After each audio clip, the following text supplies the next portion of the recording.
Good morning, I hope you're well. I'm Jody Medland, therapist, writer and trainer. Today I want to talk a little bit about post-traumatic growth, which is something I think does not get spoken about anything like enough. We've all heard of post-traumatic stress, and of course trauma can very easily lead to negative and detrimental effects on our lives. But I do believe that the therapeutic space in particular is the perfect place to unpack trauma and to find more positive and useful ways of harnessing what the trauma means for us. There are a couple of very big challenges towards this. And the first one might be that some people don't realize that they've actually lived through trauma.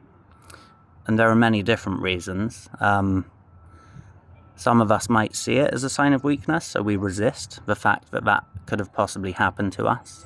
And sometimes it can be when the trauma happened. So for example, if a trauma happened in our younger years, but we have a memory of having a supremely happy childhood, the mind can do wonderful things to combat the idea that things weren't perfect.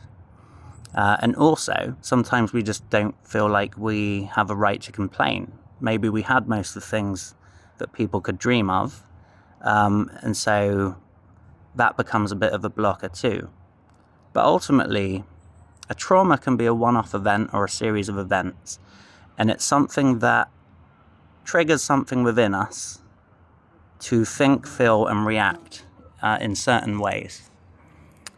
And those ways might not be in any way connected to the person we feel like we are.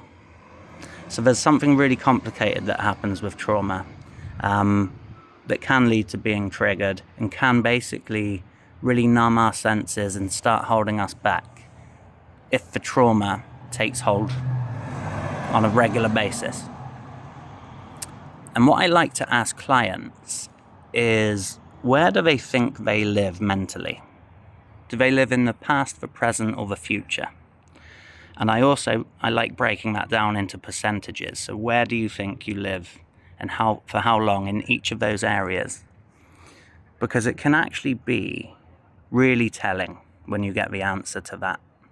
If someone is living in the past too much, it could be for many reasons. For example, maybe they have experienced a loss of something that they don't feel they can replace anymore. So it's not something they're actively doing, but of course naturally their mind and emotions might keep drifting back to the past because it's a safer and happier place for them.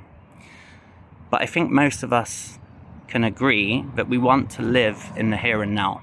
We want to live mainly in the present and wake up excited by what's happening today and feel engaged in the things around us and love the people around us and the time we spend with them. That is the most healthy and happy life we could possibly live. So finding ways to live in the present as much as possible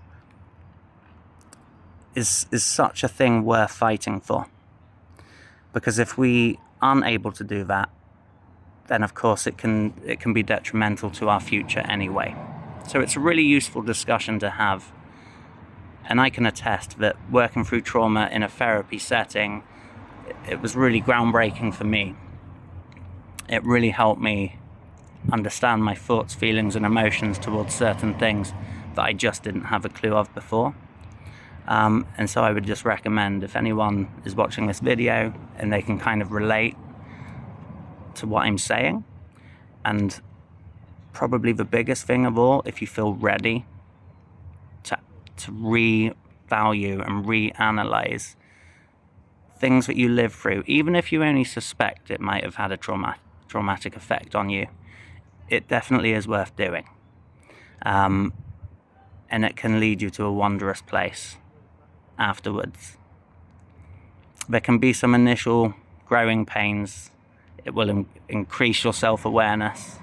Sometimes that is a painful experience, but ultimately you'll then have a better handle on what's happening inside of you if things are connecting to a trauma you've lived through.